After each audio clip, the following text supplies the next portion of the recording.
This episode is brought to you by CarterComics.com. It's your one-stop shop for all your comic needs, whether it be graded or raw. Carter Comics has got it all. All you gotta do is go to CarterComics.com, fill your card up with all their amazing comics. Use the discount code FREAKNET, FREAKNET. Save you 10% at checkout. Not only on their website, but also at their eBay account. And the link to eBay can be found on their homepage at CarterComics.com. Again, CarterComics.com is your one-stop shop for all comic needs. It's time! It's time! It's JFW time!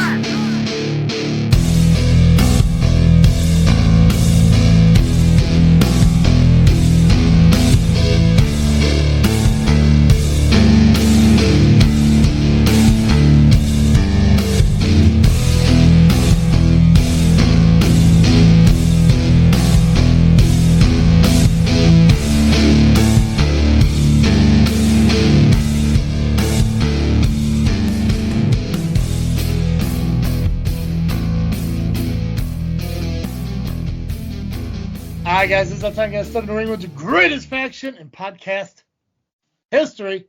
Josh Freaker Wrestling, the JFW Podcast, hosted by Travesty. And I am the faction slayer, Nubby, the amazing turtle. This Saturday, if I had to take a guess, I'm just throwing it out there, just ballparking it. I could be completely wrong. I think this coming Saturday might be the busiest, or even this weekend in general, might be the busiest weekend all year we have when it comes to professional wrestling. Yeah, it's definitely. Right? Like, I feel like I've said that at one point, like maybe back in like May or April or something like that. But there's a lot of stuff going on this weekend when it comes to professional wrestling, especially this upcoming Saturday. Oh, yeah.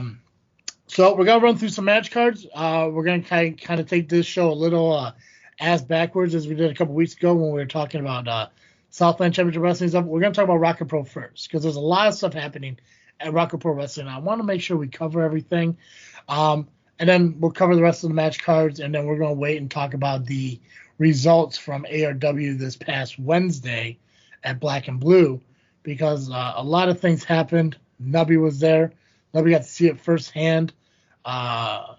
First off, apparently Chet's got a girlfriend. We're probably going to dive into that. It's probably like a lot more than I want to, but I got questions and shit. So first off, does she breathe? That'd be a question. So we'll talk about all that and shit. But first off, Nubsters, how you doing, buddy? Normally I would be excited, happy, ready to go. As we get closer and closer to this show Saturday, I'm fucking pissed off. I'm irritated, and I'm super annoyed. Is it because they're promoting Joe Hendry over me? Gotta be part of it, right? Make me feel better. Just make me feel better. I'm disappointed. Yes! I'm disappointed for you. Thanks, Mom. My mom was never mad at me. Extremely disappointed in some of my fucking actions. But I'm assuming it's a suspension. Yeah, it's definitely. Gotcha. Okay. It's definitely playing a factor, especially when I found out some things that, let's just say my plans kind of fell through. Yeah. Found out that something's not happening, and now, you know what? We'll get to it when we talk about senior asshole. Well, we can definitely dive into ARWPro Wrestling. As you can see, Pax isn't here tonight, so we'll catch him next time he's around. But yeah, I want to dive into ARWPro Wrestling because we did listen to the recap of it over on the LIM podcast. They put out their show yesterday. So anyone who wants to listen to what we're about to do in a more annoying type of way, go check that shit out. But we're going to do it our way over here. But, yeah, I mean, obviously I don't think we're going to deep dive as much as they are going to, but we are going to talk about what's going on, especially some of the things that aren't going to happen, which I'm kind of happy about. One of those things being is there's not an entire segment dedicated to Maximus Orion bitching about something. Right? I guess three times in a row. Know. Yeah. So do we think. Yeah. Come on, he's the owner of the company. He can insert himself anywhere, apparently. Yeah. Not into Thanksgiving dinner, though. Can't insert himself into that because, God forbid, you're 30 fucking years old and can't fix your own plate. Nine still needs mama to do everything for him. Nutty. Silver spoon. Yeah. Golden boy. That golden boy. And I get it, and I can respect that, Damon Saint wants to, stick up for his buddy, his partner, his compadre, whoever the fuck Maximus Orion is to him, his ward, I don't know, whatever. But I don't care to if his mom agreed to fix him a plate or not. You're a grown-ass man. Go through fucking beans on a plate and sit the fuck down, instead of running off to your room like a child. Like, Jesus Christ. But anyways, if you guys don't know what I'm talking about, go check out the Rocket Pro Wrestling Facebook page or fan page, whatever the hell they call it over there. It's posted over there. I'm sure the LIM shared it somewhere. I made a TikTok of it, which is funny and hilarious. Yeah, but it doesn't help Maximus in any way from what I feel about him, which is not only a moron and a golden boy, but also his parents fucking do shit for him. Not quite well, as obviously, his parents, maybe to go parenting counseling. Who fucking knows? The Shelleys are all fucked up. I will say that. But at least they made one good choice, and having Travis see a commentary this coming Saturday was one of those great choices. So if there's one positive would come out of the fucking Shelleys existing, it's Travis C being in Joliet. So I'll be right next to Steve, which I still have yet to. I have not had conversation one with C Red since RPW. The last time I was there, I haven't had a conversation with Steve since the last time I was at RPW, the last show. So I'm not sure how that's going to work. Who knows? I'm sure Shelly's going to find some way to bitch about me, but it'll be okay because we could all be there and we could watch fucking the main event and watch another one of their friends crumble. Anyway, but hey, let's start the beginning though. What's happening here at Rocket Pro Wrestling, Nubby? Floor is yours for this match card breakdown. Yeah, so this Saturday is Christmas Chaos. It is the holiday spectacular at Rocket Pro Wrestling. And it's featuring a special guest, Joe Hendry. Now, normally, because he's in a match, and I would assume he's going to be later in the card, I wouldn't talk about him later. But he is important in the beginning of the day because starting at 2 p.m., there is a meet and greet with Joe Hendry from 2 to 4 p.m. And pictures are $30. Autographs are $30. Now, if you want both, it looks like there's a special of $50. So you save $10 if you get both. Which you might as well at that point, Yeah. And as always, it's cash only. Now, it was talked about on the podcast of the LIM, and Senior Asshole did explain how things are going to go. So I will do my due diligence on how this will go. You will not be able to purchase tickets for the show between the hours of 2 and 4. Just because you're going in for the autographs, you're only going in for the autographs at that time. You'll be in through the normal doorway like you would for a show, and then you're going to enter the arena. But this is for autographs only, or the meet and greet with Joe Hendry. That's the only thing that's going to take place at that moment. Then you'll be escorted out of the building, out those side doors, and you'll be walked around the building through the gate, and you'll have to re-enter the building at the normal time of 4 o'clock, or maybe a little bit after. They're going to start wrapping up the meet and greet around 4, and then that's when you can purchase your tickets. So be prepared to have to just walk around and purchase your tickets then. Not going to be able to get them early. You're not going to be able to sit in your seat. Once you get that autograph, meet Joe Hendry, out that door. Seems simple enough? Yeah. Unless you're Santino. If you've been to St. Joe's Park, Very simple. If you've never been to the building before, you mentioned a lot of doorways that people are going to be like, eh. But yes, if you've been to St. Joe's Park, you understand. You're entering through the main entrance. You're exiting out the back where the Fan Fest is. So I know what you're talking about because I've been there. For those of you who haven't been there and everything, it's going to be pretty simple once you get there. So yeah, get there early, get in line and everything, and yeah, just get a chance to meet Joe Hendry, one of, if not the most like popular guy in the business today that's not in AEW or WWE. That is true. And 80% of it is his fucking theme song. Like, that's it. Like, no disrespect to Joe Hendry, and I don't know if this is going to cause a problem or not, whatever.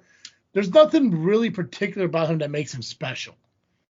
You know, it's like he just seems like a normal fucking guy. He just is able to connect with a crowd really well. You know, and obviously he's musical. You know, he's able to, like, you know, play music and all that stuff, which is fantastic. But like when you look at him, like, he doesn't look like a I guess a Vince McMahon professional wrestler, or like what you'd like. He's not like a jacked up, built up fucking dude. He's not doing aerial fucking moves and stuff like that. He just seems like a very normal, everyday guy, an average Joe, if you will. You know, and I think maybe that's why fans like associate so well with him and everything. But he is, like you said, you can't argue with the fact that he is a really popular dude. You know, obviously being in TNA, showing up on NXT from time to time, having moments with Shawn Michaels himself. So it's a cool opportunity. And I know several months ago they had a kind of meet and greet somewhere else with somebody else, but it's not as interactive as this is. This is a little more interactive. You're able to get more for your money here. So, yeah, Rocket Pro once again doing it the right fucking way. So good for them. Definitely. Now you're probably wondering, I just gave you all this information about a meet and greet, but some of you have never been to St. Joe's before. So how do you know where it's at? Well, sure. I have the answer. I have the address for you. So I'm going to tell you the address right now. I'm going to tell you. I thought Pacman wasn't here today. I'm doing that in his honor. Yeah, and I'm about to give you the address to this location. Oh, fucking A. Okay.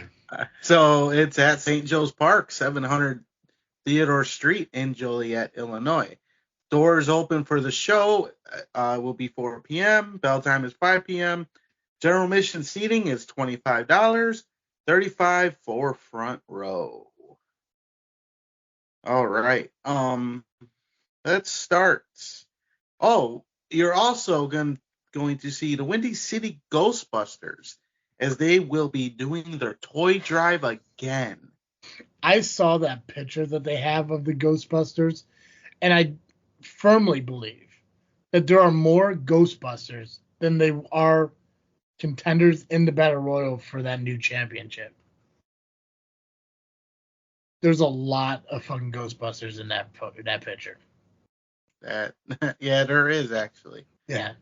Fucking Maximus Moron. He said he was a Ghostbuster. You know, in between his silly giggling he did over on the LIM podcast.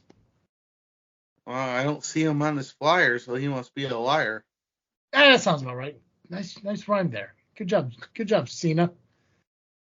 Look at you. Yeah, I know. Look at you, thugonomics. Yeah, but he did say he did go word life. Yeah. Oh yeah. And he went like that after a while. Yeah, dude. There's a picture of me and a buddy of mine doing this in a picture. I don't know. We were stupid. I found that picture the other day and I'm like, that's just dumb. Like, God, I'm too white and too south of fucking 80 to be doing shit like that. No, but I mean, the toad drive's a cool thing, and then it's like, you make a donation, you get put into a raffle or something like that. Yeah, I believe. I don't know if it's a money donation if they're doing that as well, but I believe it's an unpackaged toy. It's unpackaged toy, unopened toy. Yeah. You'll be entered into a raffle, which will feature a bunch of stuff. It's a Christmas basket, if you will, of stuff. You might even have a couple signed pictures of me in there. Yeah, I think I think it was the moron. I can't remember exactly who was describing. I think it was. Said like it's a lot of Rocket Pro merch, but it's also what the wrestlers and talent want to throw in there as well. So Right. there isn't really a defined or definitive value as if you have what that basket is. It could grow to a large value, once the drawing happens. But personally, when it comes to the holiday season and what this is all about, I think the best feeling is going to be more so donating toys to kids who don't get an opportunity to have toys. Like one of the cool things, as a side note, completely unwrestling related, one of the cool things that I was ever a part of growing up and going through church and all that stuff is that there was always these trees outside of the church, right there in the entranceway. And they had like little ornaments with like people's names on them. And you would pull an ornament off, and on the back of it, give you information on, it was a child, like what their name is, how old they are, and what are their 3 or 5 favorite things. And you would go and you would, go buy that gift. And it was for people who didn't have the money to give their children like the Christmas they felt they deserved. So it's cool that Rocket Pro Wrestling is doing this because they're so community ingrained, being part of the Chambers of Commerce and doing like, these pancake brunches. It's really cool. Like Rocket Pro is really awesome when they come to doing this shit. And obviously including the Ghostbusters is awesome, even though it's nerdy. So It's fine. yeah. And the fact that Maximus is one and he's a moron kind of deters me from enjoying the Ghostbusters. So Maximus is like the female Ghostbusters movie when it comes to Ghostbusters. And I think as women, that was just the worst Ghostbusters movie. Yeah, it definitely was. Yeah. And it's unfortunate. Yeah. Because I didn't mind women Ghostbusters. It's just it was a shit ass movie. Yeah, the actresses weren't bad in it. It was just all together. Then you threw Thor in there. It's like, what are you guys doing? Stop it. Yeah. It's the same thing I felt when fucking Maximus came out and his all white outfit with his ass saying moron on it. Like, what are you doing? Come on now. Like, you can't even break somebody's arm right. Get over yourself. Yep. Which, by the way, I still got the chain. Yeah, make sure you yeah. bring that Saturday. I will. I might use it. I will. I'm gonna make sure I have it. Yeah, 100%. Yeah. Not saying I'm gonna use it, but I might need it. Yeah. All right, so I guess one of the matches I'll talk about just to get it out of the way, because I don't want to look at his face anymore. So it will be Maximus O'Ryan taking on Joseph Von Jaeger. Now, if Joseph Von Jaeger wants a rematch for the Intercounty title, he'll have to go through Maximus O'Ryan and defeat him. If he does defeat him, then he will have a match with Jesus DeSapio for the Intercontinental Championship in January. Yeah, so Maximus is pretty much the gatekeeper when it comes to DeSapio's title. Which you got to keep in mind, Maximus is the current, what's that? What are they calling it? The rocket to the top briefcase holder? Yeah. So, I mean, cool on Maximus for wanting to, prevent Jaeger from taking one of his teammates' titles and shit like that, but I don't know. I think when it comes down between Jaeger and O'Ryan, though, I mean, Jaeger's probably going to pick up the victory because, I don't know, it's just Orion's a moron. So. Well, he is a moron, but at the same time, it says on his pants. Maximus can't win without help. He's a bitch. Oh, yeah, they'll probably end up cheating, 100%. Yeah. So if the only way Joseph Von Jaeger wins is if no one helps him, if no one helps Maximus. But we all know how it is. Undeniable will be there. I'm sure DeSapio is going to be in his corner. He's going to want to make sure his title stays safe in his arms. I'm surprised Damien hasn't made DeSapio the special guest referee for this one. Don't give him any ideas. No, they don't use my ideas. Come on now. Oh, they might this time. Nah, I doubt it. I mean, come on now. I called his buddy a moron. That'd be insane. Yeah, but making DeSapio the referee. I mean, look what I did, kind of. I was actually a good referee, though. Gotcha. I didn't really hurt anybody.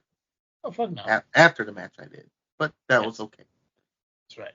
When you kept your shoes on and didn't lose yourself in a high leg kick like a can girl, you're a clutch, bro.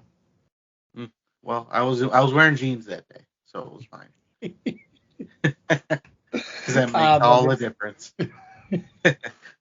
I don't know. This is just nuts, and this is what pisses me off. Maximus is using his, title as owner to get what he wants. Okay. And I listened to his bullshit on the LIM podcast, and that's all it was fucking bullshit. He's still saying that all this shit he's doing has nothing to do with me. He just has something in his mind, and it's like, well, why the fuck are you abusing me? Why am I the one suspended here? Yeah. It makes no sense. And this is what really gets me. I am suspended in a very important show coming up. I don't get to compete in front of all these people now because Maximus is a piece of shit. It's petty, yeah. I don't know if he's jealous of me. Oh, no, it's jealousy. It's 100% jealousy, yeah. Because I get the bigger pop. Okay, yeah. So what? Pops. Yeah.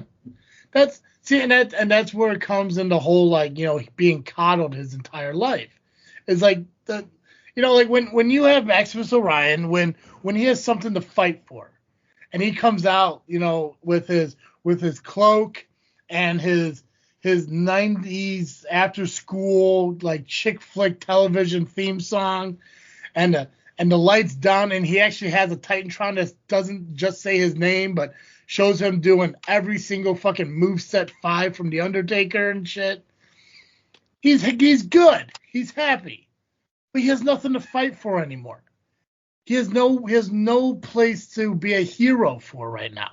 There's nothing going on with the Idols and his mom. There's nothing going on with Undeniable and him anymore. He has nothing to fucking be a hero for. So he's not getting attention. He's not being a focus. He's not what was he, the Intercounty champion before Rion took that from him? So he was acknowledged at some point as a champ, but he hasn't been a champion in what? Almost 2 fucking years? So it just becomes a point where he needs to find a way to be the center of attention again. And how do you do that? Oh, yeah, choke slam the fucking biggest pop in the fucking building and put yourself in the fucking ladder matches that dictate a future title opportunity. So it's 100% jealousy because people aren't focusing on Maximus Orion like he has been fucking growing up. Point example, he was hoping his mommy would make him a plate when he's 30 years old. And then he fucking huffed and puffed and walked his way down the hall in his parents' house to his bedroom. Which, by the way, I want to congratulate Shelly. You did a terrific job making his bed in his fucking room. Because you can see clear as day when he gets up to, I'm assuming, go grab a juice box or whatever the fuck he needs to grab. Maybe a cookie. You can see a perfectly fucking made bed. I'm assuming his mom did that. Because why wouldn't she if he's fucking fixing him plates and stuff for him to eat? You want to know how I'm fat? I make my own plate. Maybe that's what it is. Maybe I just need to move back home and say, Mom, from now on, make me plates. And I, too, could look like a fucking Vans Warped Tour attendee like Maximus Morin. It's just sad. I mean, first Damian Saint took everything from me. A championship I did fight, hard for. Mm-hmm. I was... My momentum was up there, and then it went all away when he stripped the title. Which, I could go on for any other title then. But then he fires me, beats my ass, actually beat me down while I was already down. He never could beat my ass without help. Undeniable beat you down, not just Damian right. Saint. Undeniable beat you down, yeah. Yeah. And then now we got Maximus Orion, who could have shared the spotlight by taking out Damian Saint back at Fall Brawl. The attention would have been on the both of us. It wasn't just about me. It was about him too. What? And that it doesn't grab his brain?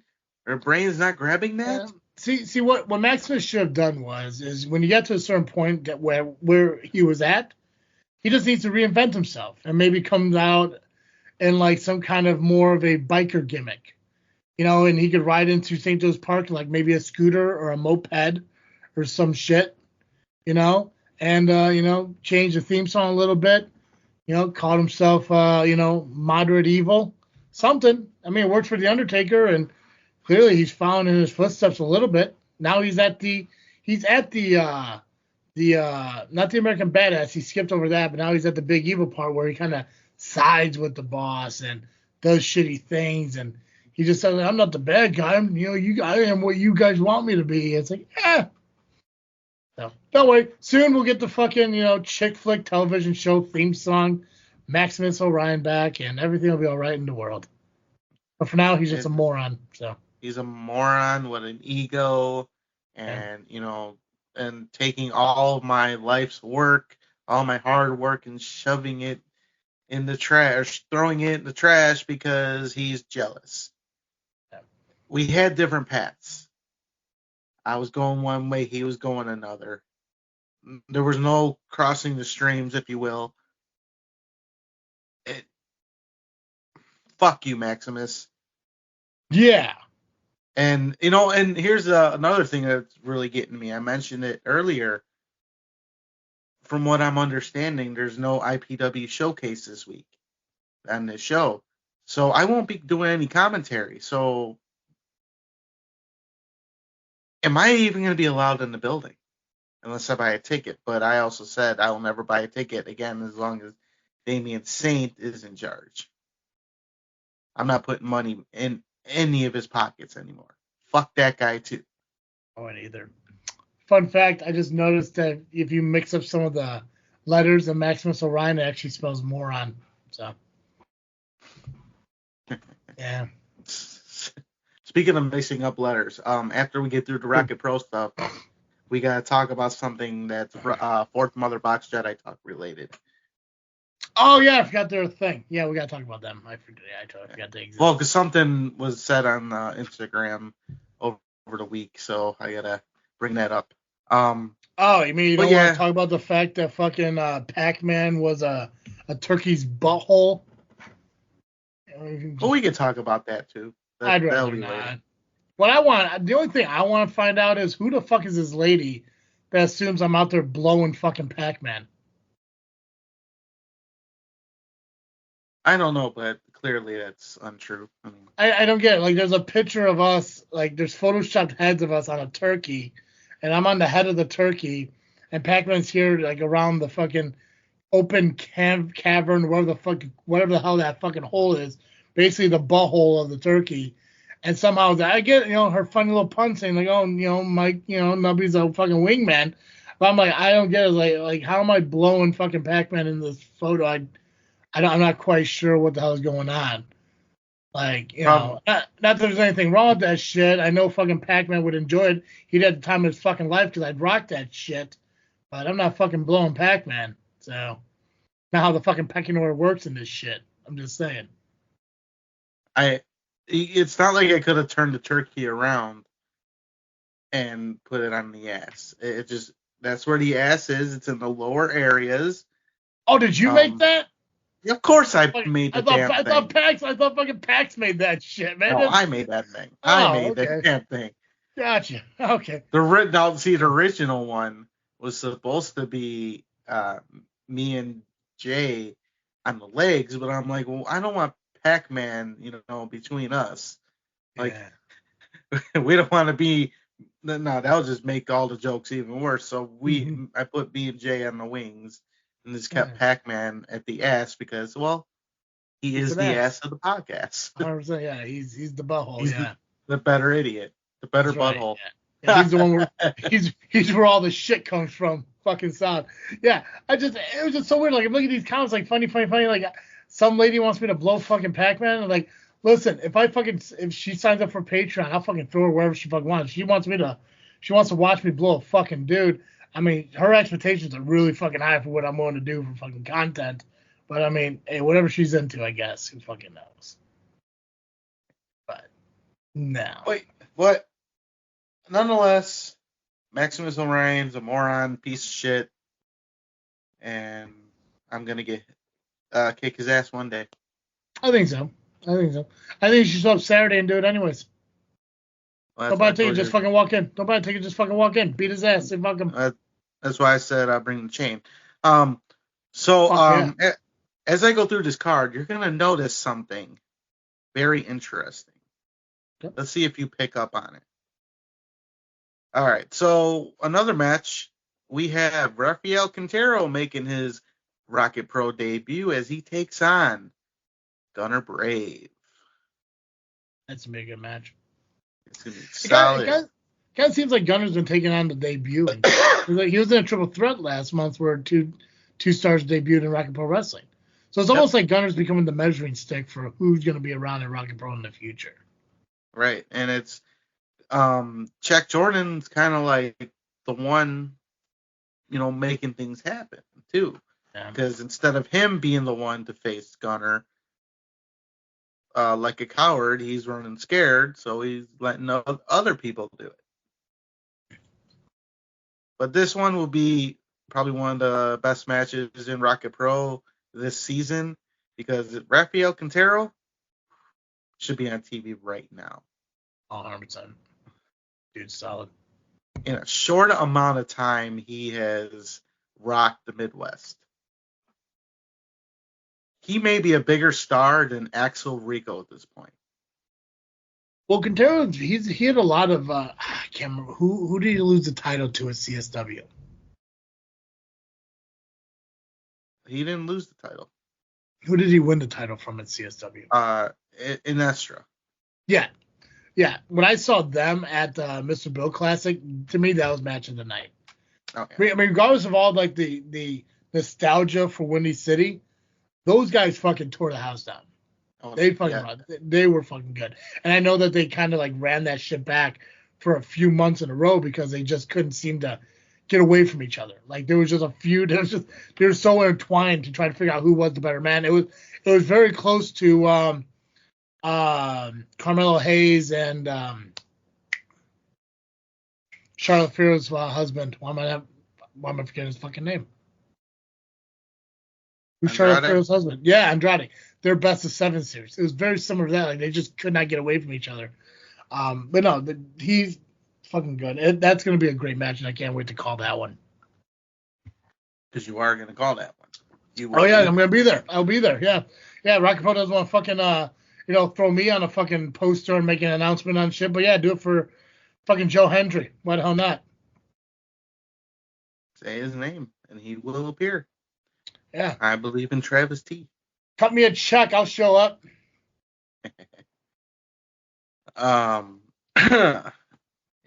Johnny Nye will be taking on, I guess we got to call him John Bowman. No longer Kevin Cade. I'll call him Kevin Cade. I think you should. Right? What's he going to do to me? Beat me up? I don't give a fuck. Will Joey be there? Will Roxy be there? Is Damian Gray going to be around? Well, see, is he even known as Joey anymore? Yeah, he did say his name was Scott. Yeah, so, and obviously he was talking about, like, he's quitting the business.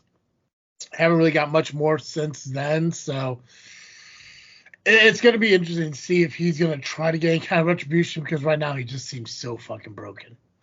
Yeah, he's definitely broken.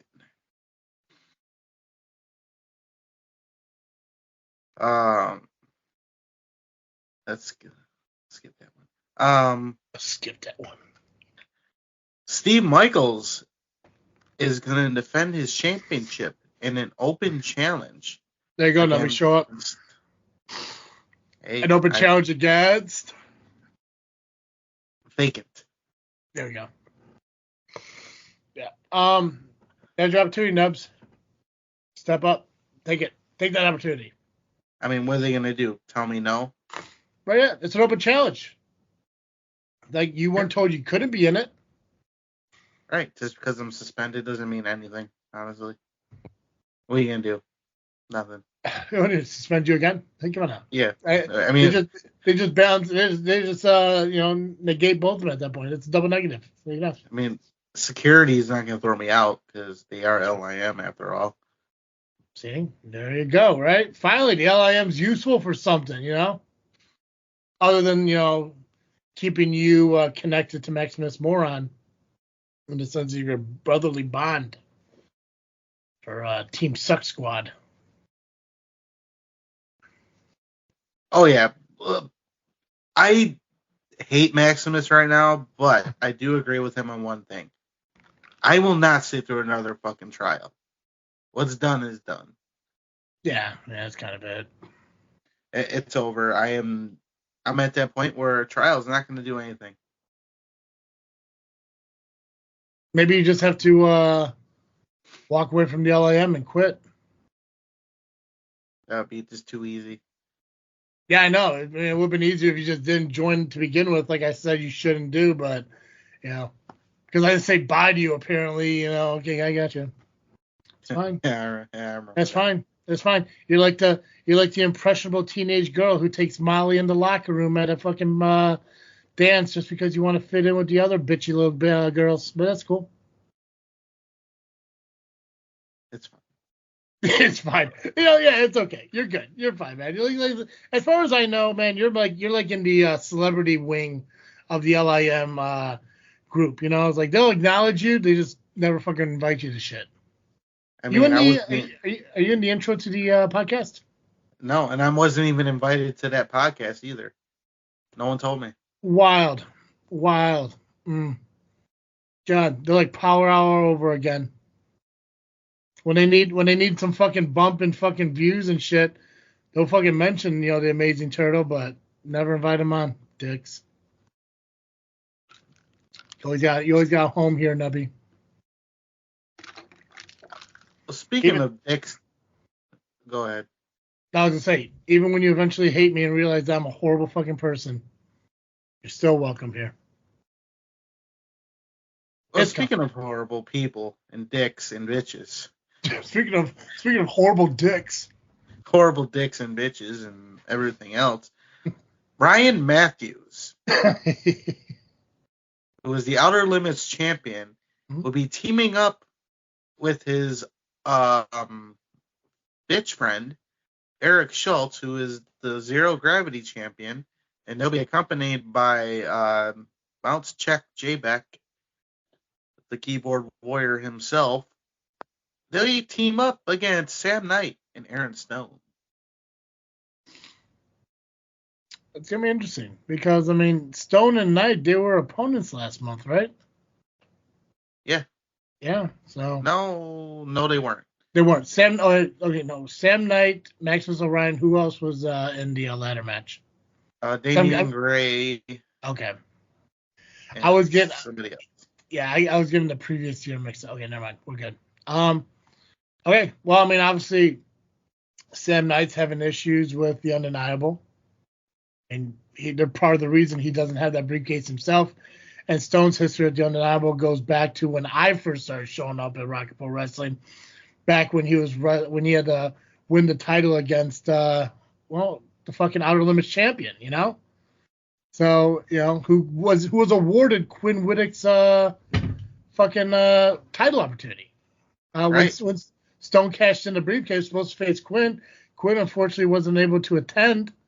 Yeah, so there's a long history of the Undeniable and Stone. So, maybe Jaeger should talk to Stone about, maybe, hey, listen, in case some shit goes down in my match with Maximus Moron, maybe come out and, maybe save the fucking day. Find some fucking friends, which I know It's not easy for fucking Germans to do because, well, they're fucking Germans, but they're not all bad. Great pierogies, shit like that, but, Pierogies is Polish. Who gives a shit? It's all the same. Sauerkraut, who cares? Yeah. Wait, you're telling me that Polish people and German people aren't the same types of people? No. It's the same fucking shit, man. They both got sausages and scientists. They're both over there wherever that way is. Wait. They're over there? Yeah. Now, did you notice the little common denominator? I didn't. You know, I was waiting to you. I was gonna see if you're gonna like ask me at the very end, but no, I'm not seeing the comparisons or what's going on here. No. Out of all of the not undeniable, one champion is defending their title. Oh yeah. Interesting. It is, isn't it? Yeah, and we don't know if maybe this open challenge is a setup for some kind of mark. Right. It's Maybe Pax is coming out of retirement. I mean, it would make sense. Yeah. Yeah, I mean, we've seen open challenges turn into, you know, scams. You know. I mean, yeah, it could be a scam. It's also interesting that the other champions are not defending their title. Yeah. Well, sounds like Damian Saint's protecting his people again. Yeah, which I always thought was weird when companies don't have the 30-day defend your title rule. Yeah, it's like, defend that shit. Or have 2 shows a month. Then you don't have to defend it that show, but hey, keep some champions, you know, for the long term, I guess. You know, if you don't defend them. Hell, the only titles that they don't have are also being defended on this show. Nutty. But here are some titles that will be defended because nobody's in undeniable in this situation.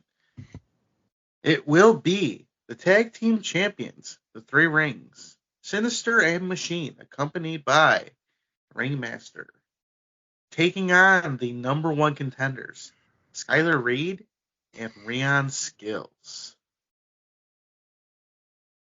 What is Pacman calling them?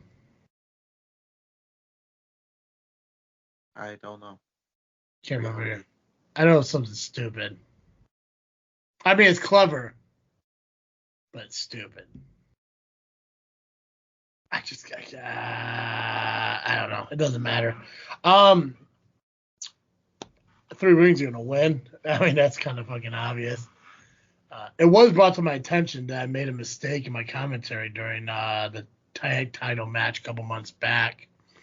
Actually, I want to take that moment to kind of, you know, mention that. I know we're running a little bit long, but we're okay. We're good. A couple months back, I was commentating a tag team championship match between the Bros and 3 rings with Max Sinister and the Machine. And I know there's a lot of speculation that I am friends with Max Sinister, and it's just not true. I'm friends with Max Holiday. You know, I can understand how people get them confused.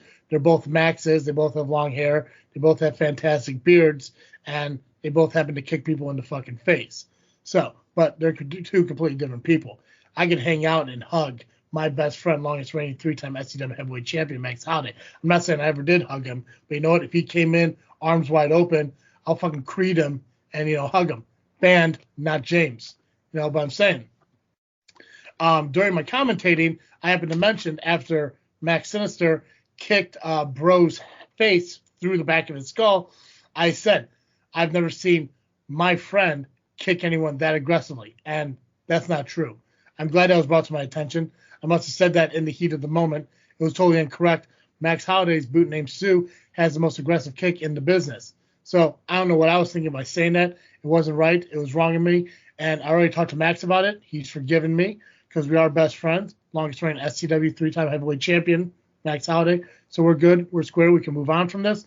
But I want to admit my mistake that even though Max Sinister resembles Max Holiday in so many different ways, the biggest difference is I'm best friends with SCW longest reigning 3-time heavyweight champion Max Holiday, not evil Max Sinister who walks through a fucking hearse in the back of a building. So. Also, Max Holiday is affiliated with Sue. Max Sinister is not. That's true. That's true. I don't know if Max Sinister's ever been with a woman, so who knows? I don't know. But there will be a future match. If I was still GM, I would book Max Sinister against Max Holiday. You'd have to, because you got to find out once and for all who's the better man. I would also like to see Max Sinister versus Maximus Orion, because I want to see who truly is the one Undertaker. Because Maximus Orion reminds me of like that late 2010s to 2020 Undertaker, and Max Sinister reminds me of like that Ministry of Darkness Undertaker. I want to see those two fuck each other up. Plus, they're both Maxes. The only difference is one has an aggressive kick and the other one's a moron. But I do want to see that. Me too. Yeah. Either way, the overall winner who would in your scenario would be the longest reigning 3-time SCW heavyweight champion Max Holiday, who leg dropped his opponent for me in honor of me. He pointed right at me. He acknowledged me. I'm not gonna lie, I blushed a little, may have peed, but it was quite the honor. I knew something smelled funny when I went up to commentary. Mostly asparagus and pineapple, yeah. And I knew it wasn't Chet because he wasn't there, so I had to. No, I didn't see his sweatpants, his Crocs, his fanny pack, or his lady. Anyways, yeah, so the tag titles are on the line, so Rion has an opportunity to win his second championship in Rocket Pro Wrestling. So we'll see what happens. We will. Can you feel it? Yeah, we'll see. I'm probably going to still stick with the 3 rings, which I know when I go on the commentary and you get these 3 geriatric fucks I got to fucking do commentary with, staying up and clapping and dancing around and shit because, hey, it's Rion Skills, whoop-de-fucking do. It's like, okay, live your life, enjoy yourself. You guys, obviously, yes, this is what you're here for. I got all the respect in the world for fucking Rion Skills, but I don't need to hear these 3 over here treat me like I'm the fucking monster just because I have a logic opinion on the outcome of this match, being that Rion's partner is Skylar Reed and, well, it's Max Sinister and Machine with, the ringmaster outside the, ring. So, I'm sorry that I choose logic when I think about who I want to root for in a matchup. They want to choose who they can fucking dance and clap around with the best. So. True. Yeah. Plus, Grin might be out there, so who knows? We also got to keep that as a factor, It's not just, it's 3 rings for a reason, Yeah. Grin could pop up out of nowhere. And C-Red doesn't like Grin. Yeah, I've noticed. Yeah, that was, yeah. See, he could have yelled at me for that. He could have cussed me out for making the joke about bringing Grin over to the commentary table. Instead, he cussed me out over something that didn't exist. Nuts. I don't know, but you know what does exist? A matchup between 2 superstars. And if you say his name, he'll appear. Joe Hendry will be taking on all day Marche Rocket. I know somebody, I'm not sure who it was, advertised as NWA versus TNA. It's kind of a thing. Yeah, it's not a thing, but it's a thing. It's been acknowledged. I think one of the posters kind of showed it too. So, I think it's a cool way to look at it. But personally, if it was up to me, I would focus more on it being Rocket Pro Wrestling's Marche Rocket, not NWA's. I get why they did it because they're making it a huge spectacle, which it should be. You're gonna get the beyond standing room only. There could be a possibility that you're gonna turn people away that night. It's a strong possibility. That's why you guys need to get there early. It's encouraged to get there fucking early because, yeah, it's a huge moment. And I would think that obviously the open challenge for the RPW championship would be the main. This supersedes that. And I'm not big on matches that aren't championship matches being main, but this is the main event because yes, you're taking Marche Rocket, a hero to everyone in the area, widely fucking known. And you're taking on fucking Joe Hendry, who is well known, but he's well known in a different sense. He's well known from television, social media, shit like that. But Marche's made a name for himself in Chicago. In the Midwest. So it's going to be hard. I'm just eager to see what fucking Hendry does when he gets chopped on Marche Rocket. So I'm looking forward to that the most. I also want to see how his true entrance he is. And that's going to be interesting, too, to see. Yeah. Can't wait. Yeah, I'm excited. I don't know where I'll be watching it, but hey. This is going to be and nothing against anyone's I've ever nothing against anyone else. But that's going to probably be the biggest match I ever commentate. So, nothing against anyone else. Bigger than Joey Avalon and Quinn? I think when it comes from star attraction, yes. When it comes to like actual like matchups, I mean, there's a lot of great matches I had opportunities to commentate. Like, yeah, Avalon and Quinn was an incredible fucking matchup. But I think when you look at star power, that's why I say this is the biggest. Mm-hmm. And it's just because it's Joe Hendry, TNA star, Marche Rocket, Chicago, Chicago's guy. That star power wise, this is gonna be the biggest for me. So it's a little nerve wracking, but Marche was in TNA for a while too, or when it was Impact. So that's true. So he has history in TNA before Hendry even got there. Right. So it's wild, yeah. Side note, I did try to reach out to Hendry to get him on the show. He never responded, but I can't blame him. Fucking dude's busy. But it would be cool for him to pop up, just like, even if he just like was a pop up on a fucking screen, just like turn around, look, and then just leave. I'd fucking mark out to that. But we'll see him on Saturday. There's probably no chance I'm gonna fucking talk to that dude because I know who I am. It's like I'm not. In my mind, it'd be bothering, and I'm not that fucking person. I just want to show up, do my job, and fucking leave. So. But that's not true. Show up, do my job, say bye to Nubsters, and then leave. Yeah, because if you don't say goodbye to Nubsters, there's a problem. Oh, yeah, you're probably going to join a cult because that's the next level to the cult you're already in. You make poor choices if I don't say goodbye. So don't allow me to make poor choices. Yeah.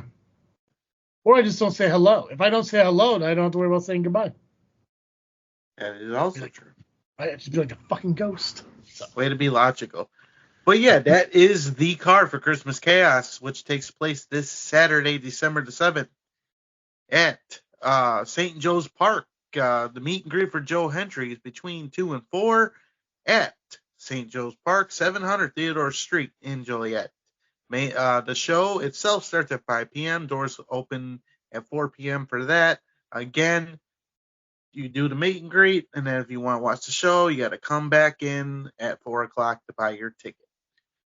General seating is $25. Front row is $35. See you Saturday. Maybe. Maybe. Maybe. Okay. All right. We'll go back and forth because we got like seven or 6 more match cards. Yeah, or something like that. 6 more previews, not all match cards. So I'm gonna do Dreamwave. I'm gonna back-to-back Dreamwave because we have a show Friday and Saturday for them. So I'll do them both back-to-back here. So it gives you time to kind of like relax. Yeah. Warm that voice up. Okay. So Dreamwave presents Uprising. That's gonna be this Friday, December 6th, at the KC Club in LaSalle, Illinois. That's at 209 Gooding Street. Your doors are going to open at 6. Your bell time is going to be at 7. Pre-show meet and greets at 5 p.m. in the lobby. And tickets are required for entry into the pre-show and the meet and greet. And you can buy your tickets over at DreamwaveWrestling.com. Some of the matches announced for that, you're going to see Maggie Lee versus Zeta Steele. Maggie is the current Dreamwave Women's Champion, so she'll be defending her title against Zeta Steele. You're going to have Rebecca J. Scott, who is the current Uprising Alternative Champion, and she'll be taking on Kylie Ray, which I believe, if I recall, Kylie Ray has recently been added as a WWE ID. Is that correct? Yep. That is correct. Oh. Awesome. Sierra, one of my favorites in the business right now, she'll be taking on Becca, which I don't know if I've ever heard of Becca, but her name is spelled B3CCA, which is awesome and unique. I don't think I've ever heard of her, though. She's kind of a mainstay at Dreamwave. She's been around. Okay.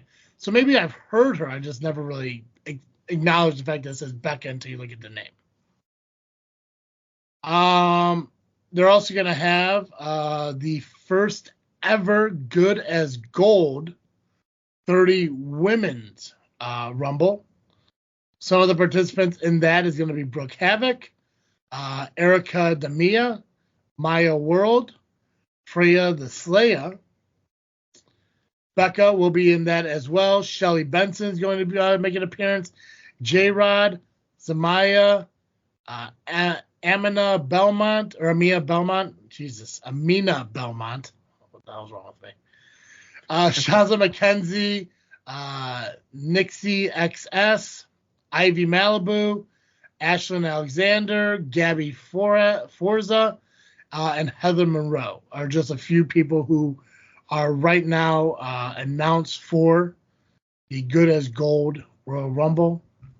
So if you guys want to check out a Friday show, I think as far as the shows we're talking about, this is the only Friday show. I think the other ones are on Saturday, I think. Yeah. Okay. Yeah. So again, if you're out, near KC Club in LaSalle, Illinois, this Friday, make sure you check them out. Again, the meet and greet's going to start at 5 p.m.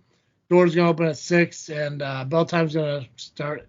Bell time's at 7 o'clock, expected to run about 3 hours. So, following that, the following day, Saturday, December 7th, is Dreamwave's Good as Gold show. Doors will open at 5. The bell time's going to be at 6. This is also at the Casey Club in LaSalle, Illinois, 209 Gooding Street. Again, tickets can be purchased just at DreamwaveWrestling.com, just like the Friday show. So, again, projected to start around 6 o'clock. Or start around 6, projected to be around 3 hours. Some matches, you got Connor Hopkins, who is the current Dreamwave champion. He'll be putting his title up against Christian Rose, which in an alternate universe seems kind of weird. Or another galaxy. I don't know how you guys fucking describe that shit, but It's all the same. But Connor Hopkins will be defending his title against Christian Rose.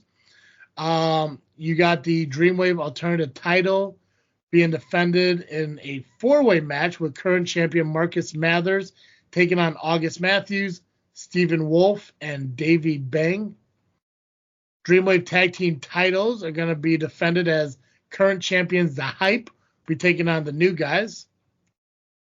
And they're going to have the 30-man Good as Gold Rumble. And some people who are announced for the men's Rumble will be Florida Man, Bobby Orlando, which I guess could also be a Florida Man, whatever. World Class Channing Thomas, Trevor Outlaw, Eric Cannon, Christian Rose, or Connor Hopkins. So whoever loses that match, I assume, will be in this Royal Rumble. Sabotage Sean Logan, Vic Capri, Jordan Cross, Warhorse, Matt Hayter, Jay Fowler, 12 Gauge, Victor Inestra, Jackson King, Hunter Holcraft have been announced currently for the Rumble. Obviously, there's 30 men, but that's just a few of them that have been announced. So if you're out in LaSalle area and you want to check out some professional wrestling, make sure you check them out again. They have a show Friday and Saturday. So again, go to DreamwaveWrestling.com and check out both events. Buy your tickets. Again, if you're going to be out in the LaSalle area this coming weekend. So. Okay, cool. Your turn. All right. So, Super Wrestlers is this Sunday, December the 8th, and they present Unleashed. It is at the Concord Music Hall, which is 2047 North Milwaukee Ave. Doors open at 6 p.m. I assume the show will start at 7. Mm-hmm. For tickets, go to the Super Wrestlers Facebook page and click on the link. All right. So, a couple matches. We have Canadad taking on Delay Mijon. Or Megan, yeah, you get it. Yeah, I gotcha. Siphon will be taking on Shogun. Destructo, which kind of seems familiar to you. I don't know. Well, he's not. I'll tell you right now. I mean, he may look similar to my best friend, longest reigning 3-time SCW heavyweight champion, but he is not the same. He's in the same boat as that monster Sinister. I'll tell you right now, though, Yeah. Destructo does not throw a boot compared to anything that Sue has. Just saying. True. He'll be taking on Pubic Moose for the Hot Potato Championship. Rumor has it, Business Puppy is returning. Oh, shit. In a minute. And then we have Biff Beware debuting.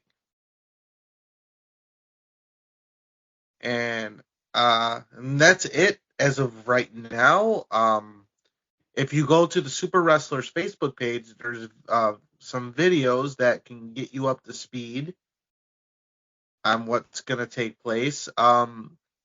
They have been going to YouTube, their shows. The last show, I believe, is on there. Awesome. So go check that out to get up to speed on what's happening at the Super Wrestlers. Yeah.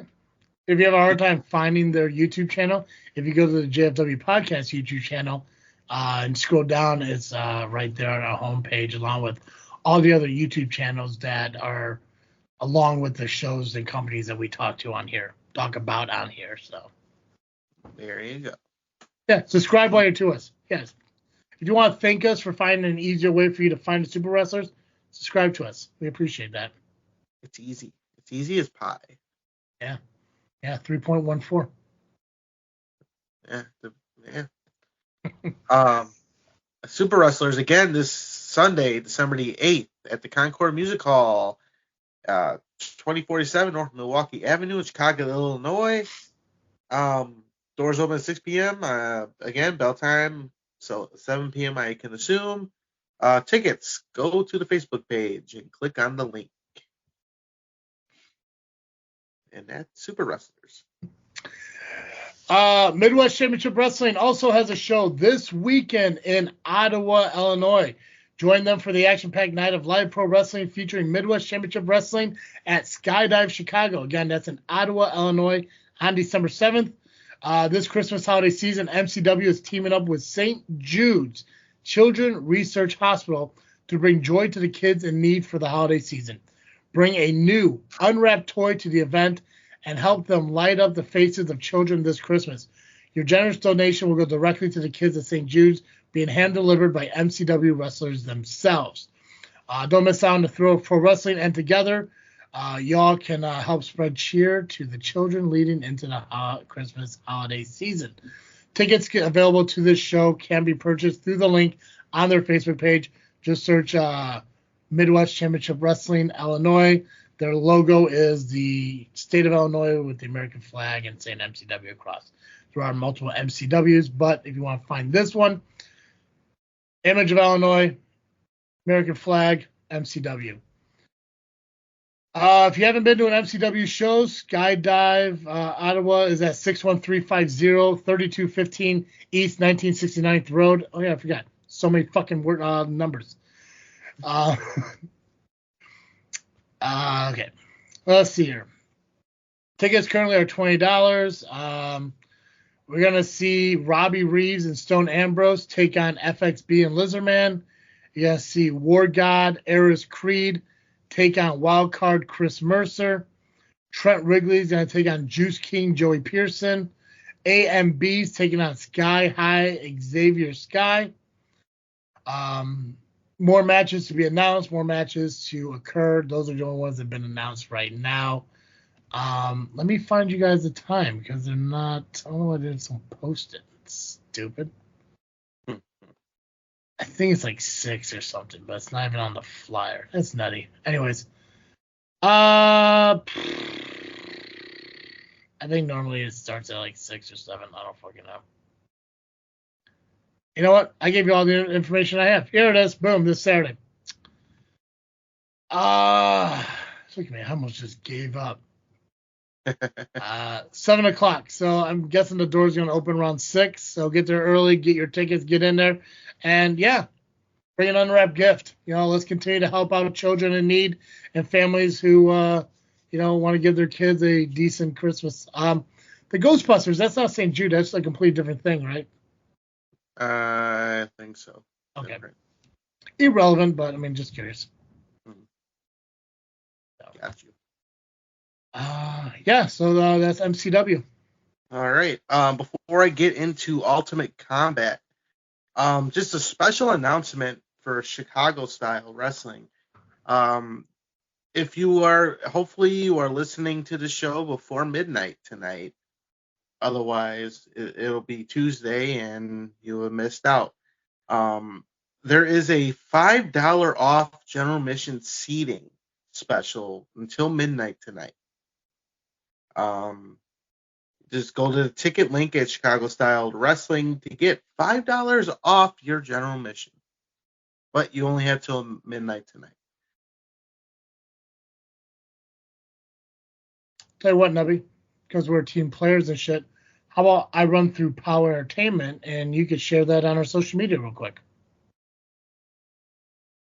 I should be able to. Okay, cool. I'll go a little bit slower. I know I'm usually kind of a quick draw here, but fuck it. I should be able to just copy it, right? Copy their post and put it on. Yeah, you should be able to share it, and then like at the top it'll say like share to our page. You should be able to do that, yeah. You're an administrator on our page. You should be able to. I'll try to copy the link first, see what that does. Yeah, you live your best life. Technology's not my friend sometimes. Hey, man. You do you, brother. You do you. There's less than 120 seats remain for this Saturday's December 7th. POWW Entertainment returns to the American Legion Post 703 in Fox Lake for POWW Rage Reaction. These doors are opening up at 6. Show to start at 7 o'clock. First row seats are obviously sold out. POWW Entertainment sells out the front row rather quickly. Second row are $20 in advance, $25 at the door. General admission, $15 in advance, $20 at the door. Again, the link to that is on their Facebook page at POWW Entertainment. Current matches that are scheduled to happen, it's your boy Mason Perks, who is the current POWW heavyweight champion, who won it at, Wrestle Rage last month. He'll be defending his title against Kazile, the former champion. The POWW Tag Team Championship will be on the line as Heroes of Our Time. We're taking on the returning Bad Hombre Cartel. The Midwest champion, Will Emery, is going to defend it against a mystery opponent. B-Hooks will be taking on Jason Dukes along with Chris Hedford. BMI, the Bruiser Mass Index, will be going against Magnus King and Tommy McCabe. Acid Jazz will be going one-on-one with Ace Hamilton. The Zebra Kid Zebra Kid Royal will be occurring. Jimmy Blaze looks to be a participant in that. And I guess one of the cooler announcements, I don't know this person, but Dana Adiva is going to return to POWW Entertainment at this Saturday's show. So for those of you who are fans or even know who she is, make sure you check that out. And I guess as a special bonus, until midnight tonight, you get 10% off your tickets if you purchase at the link for POWW Entertainment. So there you go, cool. more ticket sales. So, well, it's Cyber Monday. Yep, yeah. So again, that's going to be Rage Reaction. That's going to be this Saturday out at the American Legion at 703 US Route 12 in Fox Lake, Illinois. So, yeah, Nubby, if you want to take it from there on the remaining match cards, I'm going to share this one to our page as well. I shall do that. We're going to go to Ultimate Combat Gauntlet, which is this Friday, December the 6th. So I kind of lied. There was another Friday show. Oh. Wait, what show? Oh, Ultimate Combat Gauntlet? Yeah. they present Invasion of the Body Slammers. It is at Magoo's Bar and Grill, 6550 South Maynard Avenue in Bedford Park, Illinois. All ages show. Doors open at 6 p.m. Bell time is 7 p.m. Kids, you are $10. Adults, you are $20. All right, one of the matches is Rafael Quintero taking on Mascara Suicida. By the Book will be taking on J.R. Lindsay and Brittany K. Trash Panda will be taking on Doom Montgomery. Adam Stallion will be taking on Hans Garden, the master of the crab. He gives crabs. King Trell with Big Business Levi will be teaming up with Connor Core against Xavier Sky and Jack Baller with Pete. And that is Ultimate Combat Gauntlet, which takes place at Magoo's this Friday, December the 6th, 6550 South Maynard Avenue, Bedford Park, Illinois. All ages show. Doors open at 6 p.m. Bell time 7 p.m. Kids, you are $10. Adults, you are $20. And that's it. Nice. Was that leave us? Just the ARW preview? We got the ARW Black and Blue from this past Wednesday. Mm-hmm. And there is another show for them, which I will talk about after. Okay, yeah, let's jump into the results then. I didn't know if you wanted to do the preview or the match card before the results, but it makes more sense for us to cover what happened before we focus on what's going to happen. Solid, bro. Well, there's no match card to really talk about. Gotcha. It's just information about a show. But before I do forget, I would like to bring this up now. Yeah, Chet's got a girlfriend? Oh, I guess we can bring that up. Chet has a girlfriend. God, what's wrong with her? How much she cost? How much are you paying her?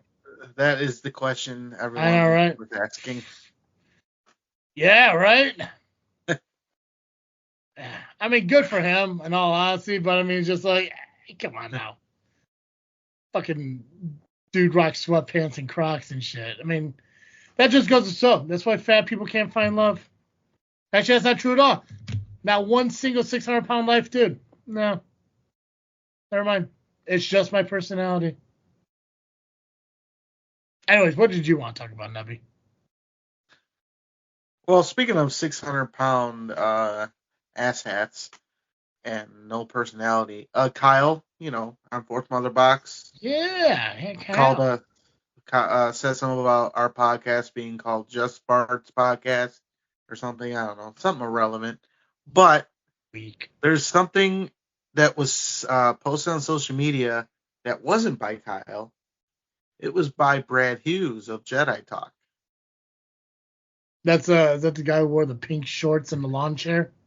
Yeah, and I think his pink shorts were a little too tight this time when he said this. Now I need to quote it perfectly. I don't want to mess it up. So give me so he said, and I quote, logo, and he's talking about our logo. He said, logo looks like it says Jew.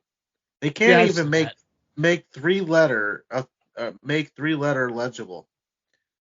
Yeah, you said that before. I've said that numerous times. It's funny. Yeah. But if you think it's not legible, then your East Coast education sucks, because E and F are clearly not the same. Yeah. Even in the logo, there is no line at the bottom of the F. No. That which would make it an E. So, what kind of education do you have, Brad? The thing is, the only way it looks like Jew is if first off somebody points it out to you, or you're looking for something other than JFW. Because the thing is, our logo says Just Freaking Wrestling Podcast underneath it, and once you see that, you know that's JFW. So, first of all, I don't know why he's attacking the logo.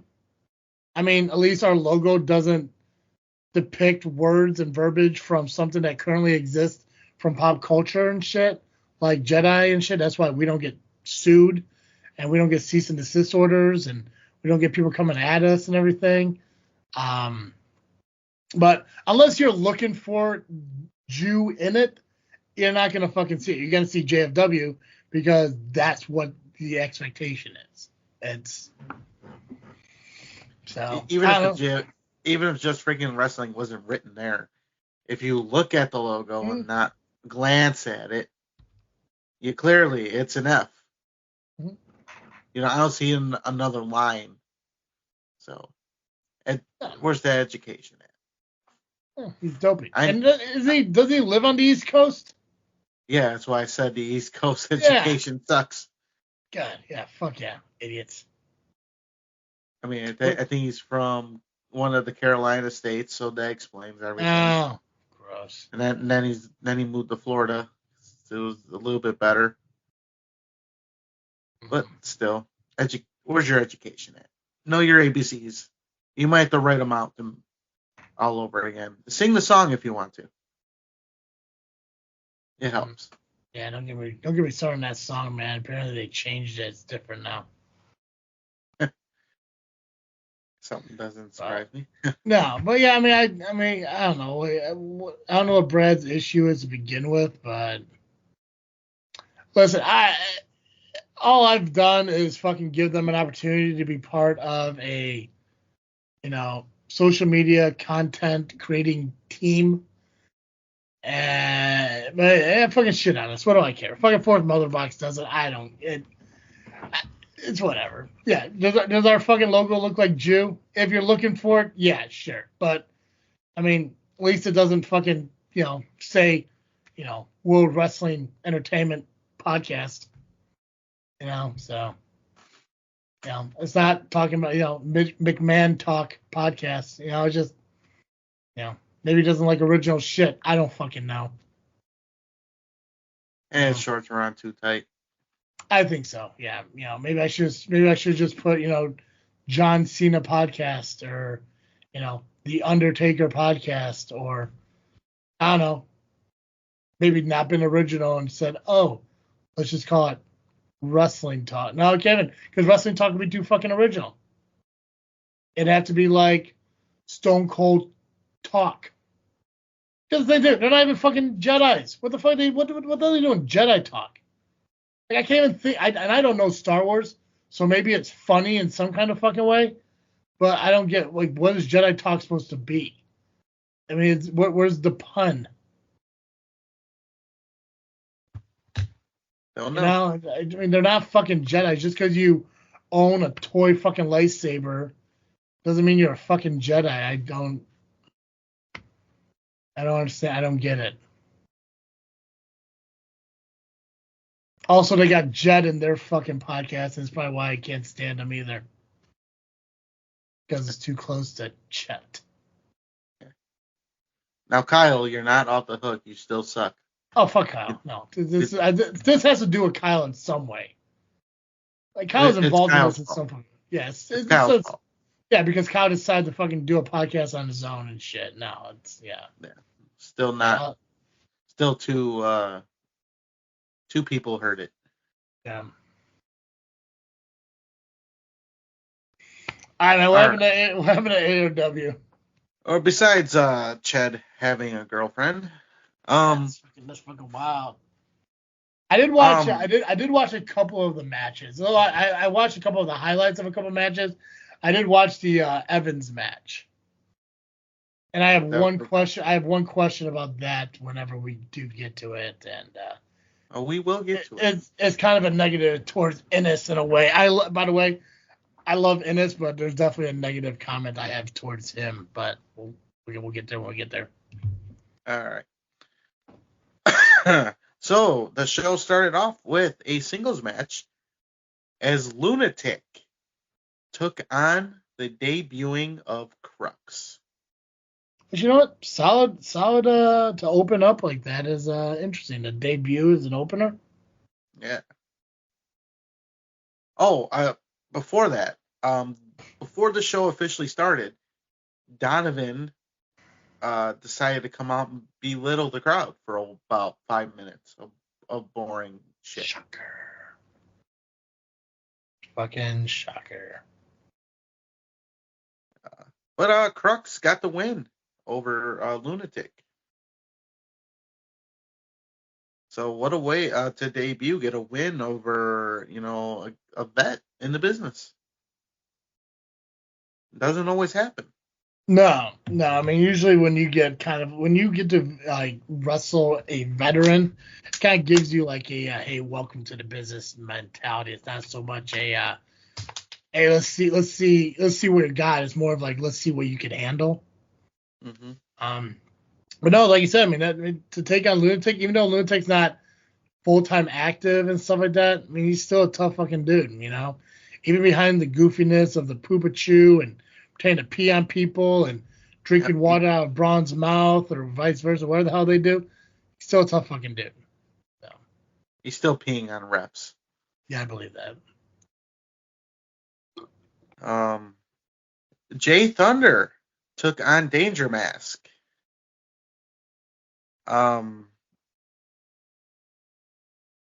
Danger Mask got the win. Surprisingly. Wow. Considering, with Eric Schultz out there, ready to do some shenanigans. Well, the shenanigans backfired because Eric Schultz went to hit Danger Mask and accidentally hit Jay Thunder. Yeah, not off to a good start in that team, is he? Yeah. Pulling for a main event. Fucking can't help him get a win. What's the benefits then? What's the benefit of being on a team if, So I'm pretty sure. Wait, so did I say Jay Thunder got the win? No, you said Tiger Mask got the win. Yeah. Okay. Tiger Mask. Danger Mask.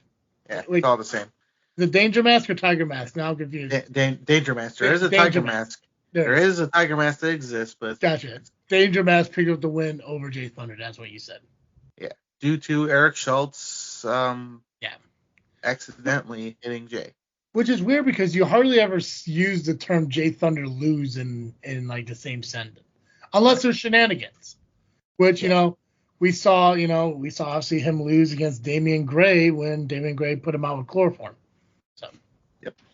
Yeah. So. Jay and Willie did have some words after the match because Willie was the one distracting the ref, along with their idiot, whatever bodyguard, security guard, whatever he is. Kind of weird. And then Jay walked off. He just went to the back. Didn't want to hear it. Oh, maybe it's a short-lived run with him. I warned Jay Thunder about them guys. And let's keep in mind, me and Jay Thunder have beaten before they were, I guess they were programmed then, weren't they? No, they were High Society. But nonetheless, it was Eric Schultz and Nick Diamond, and we beat them. And Jay Thunder should have known what he was dealing with. Are you saying that you outshined the Diamond? Oh, I outshined Diamond that day. I did. Like, yeah, man, hey, he's a former ARW champion. Yeah. Well, this was before he was champion, but nonetheless. Still it counts. Yeah, it counts. It counts. Yeah, it counts. But speaking of Eric Schultz, he took on Isaac Slate. Isaac Slate. Isaac. Yeah, it works. Right after. Isaac Slate did win via DQ because Schultz got caught using the briefcase. Now, during the match, that idiot security guard decided to choke Isaac Slate. But then when Isaac Slate turned the tables a little bit on Eric Schultz, for some reason that dumb security guard was choking out Eric Schultz and wasn't realizing what he was doing.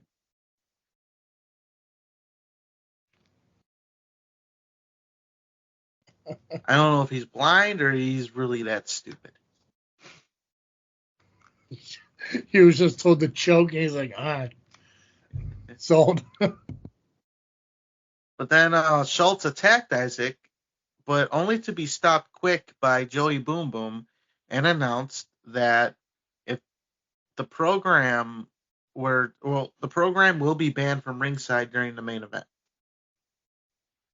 And if they were to show up during the main event, any member of the program, they will be fired. But this is also assuming Boom Boom is still owner at the time. Oh, that's right, because he's got to face Dave Allen. And I was going to say Dave West. I'm like, nah, that's all right. But Boom Boom did make that point that he said he will be the owner when that match happens. But I had to make that note, assuming he is, because we wouldn't have known. Yeah. I see Dave Allen being the kind of guy to honor the last wishes of a former owner. You'd be surprised, actually. Well, I don't know. I think he's more for himself lately. Well, you'd be surprised that some things just didn't happen. Oh, gotcha. But we had the Battle Royal, which the winner would be the final entrant in the Indiana Rampage in January. And the winner was J City of the family. Good for the family. Good for the family picking up some wins. Kind of getting their shit back on track. That's right. Well, they're putting the right people in the right spots. Mm-hmm. Then we had the Fatal 4-Way for the Indiana State Championship as Chavez took on Balling, Moon, and the champion, Donovan Marcellus. Now, during the match, Donovan got really frustrated because he was not getting the pinfalls and took it out on BJ Porter, the referee. Well, in typical BJ fashion, as he should, because I taught him well enough, he stuck up for himself and shoved Donovan into a corner and screamed at him like he was a child. Good. Well, he is a child. Oh, yeah, he's always a child, yeah. Yeah. So, and, in that case, the referee has every right to push back. You touch them, they have a right to touch you. It's just the way it is. Everyone has the right to defend themselves, yep. Donovan went to use the belt on Chavez, but was stopped by the Cult Classics manager. I don't remember her name. And then she slapped the holy piss out of Donovan. This is how hard she slapped. Europe heard it. And Braun the Lumberjack popped for it. I was watching a portion of this match, and I watched that moment. And I don't know exactly who was on commentary, but they made the comment saying blood is thicker than water when that incident happened. So I'm wondering if those two are related. Or blood is not always thicker than water. So I wonder if there's a relation between the two, like cousins or siblings or some shit. Or it was just a weird... Did it sound like Mikey Peterson? Because he was doing commentary. And that would explain the whole kissing cousin. There we go. Boom. Solid. Okay. Yeah, that makes more sense. Yeah, I guess it was Mikey. Yeah. Well, because I know I watched the Evans match, and then I watched that one. So it may not have been in the right order because No. I assumed what happened at the end of the Evans match, Mikey wouldn't be commentating or doing commentary anymore.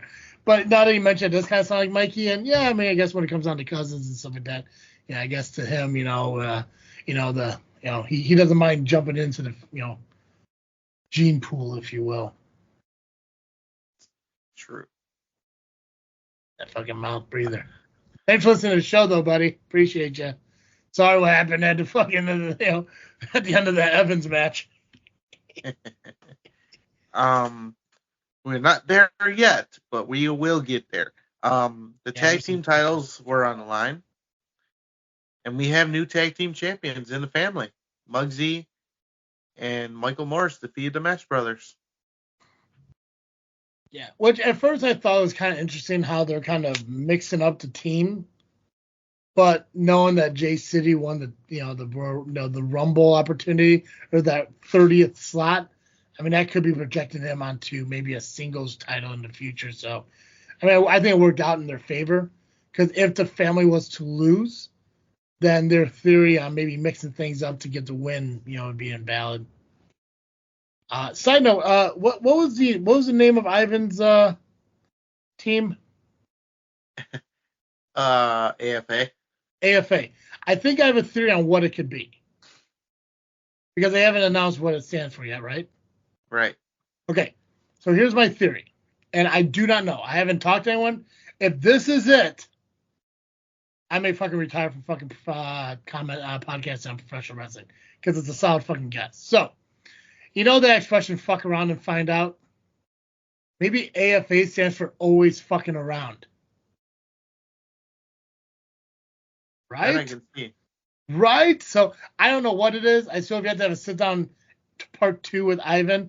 Maybe he'll tell me then, but that's gonna be my that's my lock it in guess. Is AFA stands for always fucking around. Because they're not afraid to find out, challenge and shit. So that's my guess now. But I do also believe it has something to do with the family in some sense. I think it's fucking member hunting for the family. Maybe it should be always freaking around. Should be. Shirt's coming soon. I'll put Ivan's face on it. They'll sell better. It's cool. He'll be okay with that. I'm sure he will be. Yeah, he's fine. He loves me. Yeah. Dave Allen took on Joey Boom Boom for control of ARW.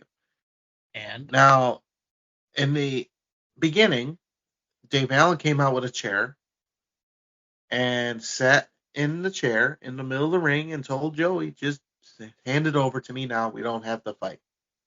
Well, obviously that didn't happen as he knocked him off the chair.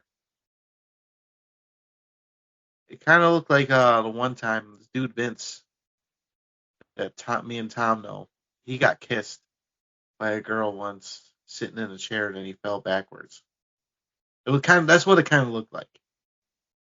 Okay, well, I mean, if a girl who looked like Joey Boom Boom kissed me, I'd probably pass out too. But this wasn't your ordinary kiss by Joey Boom Boom. This was a kick. Oh, God. Oh, you mean the fall? Okay. Gotcha. Yeah. Okay. I thought you were talking about the girl. I'm like, that's one ugly fucking chick. But okay. No. That was a joke. I'm kidding. Of course, I knew what you were talking about. I know. Okay. Yeah. Somebody's gonna comment. I was like, this guy doesn't know what he's fucking talking about. Yeah, you're right. That's fine. It's all good. Yeah, fucking, it's cool. Yeah, that's fine. I used to be entertaining. I don't know what happened. Got famous. Too entertaining. Too damn entertaining. Yeah, too damn fucking entertaining. That's what it is. As I sit behind my keyboard in my dress, apparently. Speaking of dresses, referee Carl saw Dave Allen grab the chair and he took the chair away from him. Mm-hmm. And then Joey Boom Boom grabbed the chair and wanted to hit Dave Allen, but he stopped it and said, if I'm not going to let him use it, I'm not going to let you use it. Yeah. Only for Carl to give the chair back to Dave Allen. Dave Allen hits Joey Boom Boom And 1, 2, 3. Dave Allen is your new owner of ARW. With a crooked ref, huh? Yeah. That's gonna be interesting. Now, I don't work there, but it did piss me off a lot just because of everything that's happened to me in the past at Rocket Pro Wrestling and anywhere else. A crooked referee. Now, I've done some shit as a referee, but circumstances were different. I didn't do it to just screw anybody over just to screw anybody over. Yeah. I did it out of revenge. I don't know what Carl thinks he's doing, but he made the wrong decision. My guess is probably Alan came up to him and said, "Hey, you want to be senior referee?" Could have. Right. My guess is money. Money is a huge factor when it comes to people making decisions. That's my guess. As somebody who was affiliated with Dave Allen in the past, as a butler. That's right, you're a butler. Abused butler. Never got paid. But I know how Dave Allen is, and he has not changed since I've met him. And obviously money talks, bullshit walks. Yeah. So let's see what happens to ARW in the future then. That's interesting. Yeah. Carl. You're a douche. Yeah, it's such a stupid name too. It's a C or a K. Either way, it's a dumb. C. Yeah, it's boring. Not even a cool Carl. No. No. He's C for cunt. That's what he is. Perfect. Good. Yeah. It's aggressive. It's aggressive. Solid. I told him that I was gonna be nice to him on the show because he does listen. Oh, does he? Yeah. Carl does? No. Yeah, Carl does. Yeah, dude, man. You called him something I'd never use. I wouldn't use that word on a podcast. Good for you. It's an aggressive word. I'm not British. I don't know. I'm very aggressive this week. I believe it. Yeah. And as we get closer to Saturday, I'm getting more and more aggressive. I gotcha. Yeah, that's a rough word. Yeah, good for you, man. Yeah, we'll just pretend you're British for the evening. That's fine. That works. Well, what French last week? Yeah, you just going through Europe, brother. That's fucking perfect. There we go. Maybe I'll brush up on my Italian. Hey, gabagool, what do you say? Let's talk. Show me some Italian. All right. Now we're gonna be at the match that I know you want to talk about. You have questions. Yeah, I do. Wade Evans took on Josh Inez with referee Flat Top. Do you think that's conflict of interest? I think a little bit, yeah. Yeah. My first question is fucking who the fuck is calling a guy Josh's size Josh Killer Inez? What was commentary that match? I can't remember. Oh, it wasn't commentary. It was the nameplate. Josh Killer Inez. Well, he handles production, so gotcha. Okay, so he's calling himself Killer. Like nothing against Josh. Like I said, I have no problem with Josh. He's a solid fucking dude. I've never had an issue with him. Love fucking Josh. You know, we're cordial when we see each other. We acknowledge each other. Fucking solid dude. But even I know you can't. I mean, what the fuck, Killer? I don't understand that. He's not a big fucking dude. You know, I just that name did not make sense to me. Did not. Now his fucking ring work, fantastic. He fucking definitely held his own against fucking Wade. But I would think of a different name than Josh Killer Inez. Yeah, no. That was the big thing. Also, I think that was the match that showed me that Chet had some girl hostage or dating. I don't fucking know. But anyway, yeah, go ahead, proceed. That was my first thing. So during the match, referee Flat Top got knocked down. Yep. In a big way. by Big Evans. Out comes the workhorses to attack Josh. Now, Josh managed to fight them off, and there might have been a miscommunication between the workhorses, and it allowed Josh to hit a frog splash, and referee BJ Porter came out to count to 3. I know it was mentioned on commentary by Mouth Breather that Wade wanted to go at it alone. He didn't want the workhorses out with him. So I think a lot of the frustrations he showed following that match was due to that fact. Right. And then, well, obviously you're talking about it. After the match, Wade was upset and DDT'd Mikey, and only Mikey. Yeah, that was kind of wild. Like, I mean, obviously he threw the shirt down. Fucking Flexi just kind of sat there a little bit confused. He wasn't attacked. He didn't attack Wade. And I think he was more shocked than anything, but he took the shirt off, went through the back. Mikey, he went through the other direction. That's I mean, it's not established that the workhorses have been slayed, but fucking buddy, you were in attendance that night. I was. Yeah, you inadvertently may have slayed another fucking faction, brother. I mean, during intermission, I did go up to Mikey when he was at the commentary table. Who knows? Yeah, dang, brother.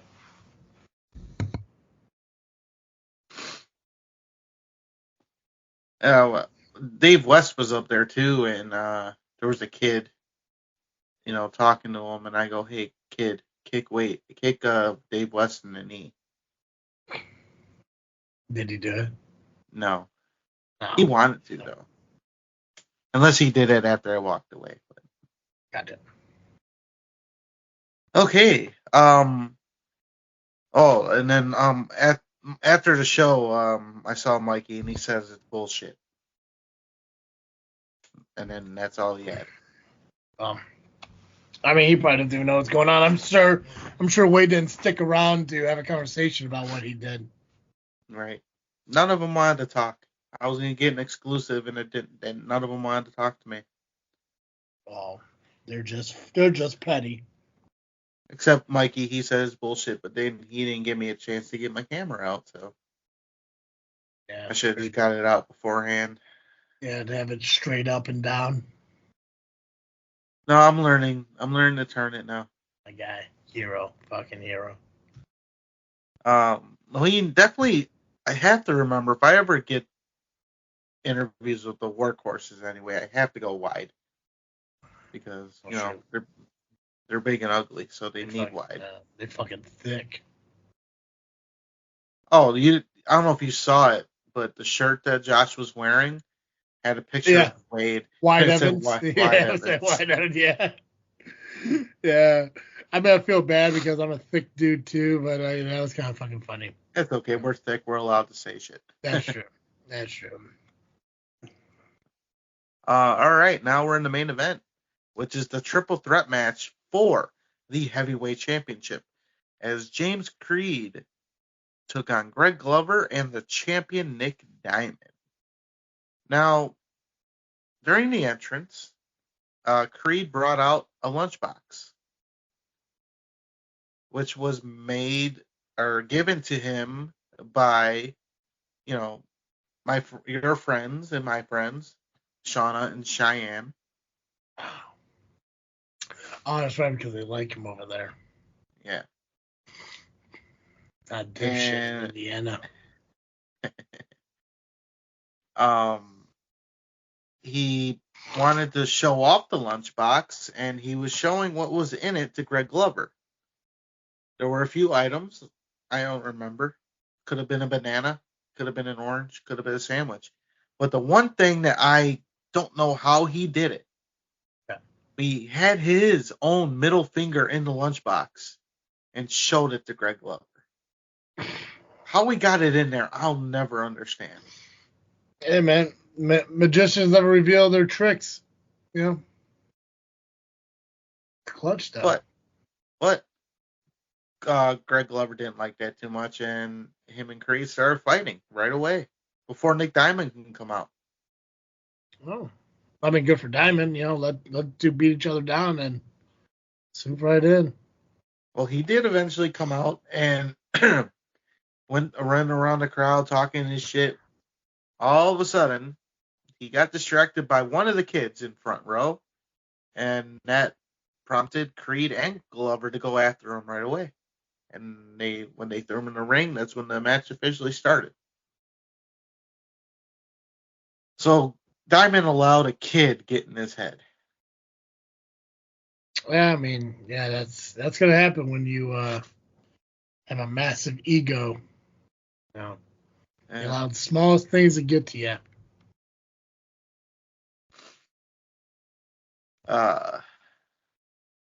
In the end, we have a new champion, and that's Greg Glover. Which is good for him because, I mean, like, I know we joke a lot with, like, Creed being in, like, title matches and shit like that, but Glover has been in the title picture on and off for the past year. Not consistently, but on and off through the. I mean, he was around and involved when fucking Cutler was champion last year. That dude, like, comes, like, you know, like, I'm in it, I'm out of it, I'm in it, I'm out of it. So, I mean, good for him for maintaining the, hey, keep me in mind when the title's on the line. So, and it finally paid off for him. So, good for that. Indeed. And not only do we have a new champion, but Greg Glover is a new champion with a new championship belt.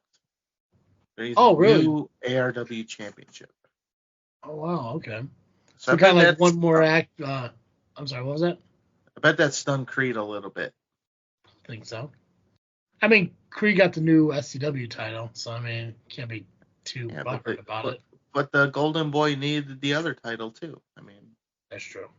Yeah, he'll get another title shot next month. Who knows? He may get a title shot this weekend. You don't know. Yeah, we don't have an official card for it, but there is a show this weekend for ARW, and it's called After Hours, and it takes place this Saturday, December the 7th, at 13550 South Torrance Avenue in Chicago. Doors open at 6 p.m., bell time 7 p.m. Tickets are just $10. Now, if you are part of the UAW, you get in for free. As far as I believe, that is the thing. That's cool. Part of the whole thing. Oh yeah, there it is, right in front of my face. That's why I didn't see it. Free admission for UAW members and their families. Good for them. That's awesome that they're doing that. And that's ARW. Cool. We cover everything? I think we did, and then some. I'd have to double check, but I think I'm confident in saying that there was a 3-way tie for Survivor Series. You, Pax, and Jay, which pisses me off because if I just trusted my gut, I would have clean swept it, and I wouldn't have to worry about advancing and because there's still a possibility of me tying. But I was like, you know what? Maybe they're not going to put it on Nakamura because in my mind, Nakamura was going to fucking win. Same one. I was thinking about changing. Yeah, I was like, there was that one, and then like originally, so when I wrote down when I wrote down my predictions to get ready for the show that we ended up not doing, I originally had Ripley written down, and then when I started typing the shit into the chat, I was like, you know what? Now maybe they'll fucking have lists so they can build more of a story. And yeah, so if I would have just went with my gut and kept my original answers, I could have clean swept it and then just worried about it later. But challenge is still on. We got 3 more shows to do. This coming weekend is I forget, it's NXT. I can't remember what the name of it is. I can't remember what it is, but NXT is this weekend. WWE Saturday Night Main Events the following weekend, and then I think the weekend after that is AEW's, or no, it's following after that. So 3 more chances. Jay and Pax can still tie me. Nubby, unfortunately, because it was a 3-way tie, you won't be able to claim second place. I believe, though, if you sweep it and they don't win, you get a 3-way tie for first. Or second place, I'm sorry. You get a 3-way tie for second place. So, but that would involve you winning all of them and them losing all of them and shit like that. So all I need to do is tie Pax or Jay and it's over for at least one of them. Then I have to worry about the other one. But you won again, Nubs. Congratulations. I think that's called a winning streak. Something the Sox didn't know what that was. So. Yeah, God, dude. I think I told somebody the other day, and I did. It's like the Chicago Cubs are the only 2024 team that has a winning record in Chicago. Like, that's it. Sox didn't, Bears don't, Hawks don't, Bulls don't. It's insane. Anything else wrestling related you want to talk about? No. I think Is there a guest on the Power Hour this weekend? There is no Power Hour this week. Okay. Cool. All right, guys. Well, check out last week's with Marche Rocket on it. And then you can check out yesterday's Lovely Intoxicated podcast where they did a deep dive into the RPW show coming up. So continue to watch us on YouTube over at the JFW Podcast YouTube channel. Subscribe over there. Or if you're like listening, you can do so wherever you pick up your podcast at. Follow us on social media, Facebook, Instagram, and Twitter. Facebook, and you're going to find all the shows we talk about, so you get a heads-up idea of what we're going to talk about in the upcoming show. If you guys know of a wrestling company we don't talk about and you think we should, send us a message, let us know, and we'll make sure to include them. So, that's all I got. I believe we can ring the bell on this episode. Perfect. As always, I am Travis T. And I am the Faction Slayer, Nubby, the Amazing Turtle, Cowabunga, Maximus, you're a bitch. And thank you for listening to the episode of Just Freak Wrestling, the JFW Podcast.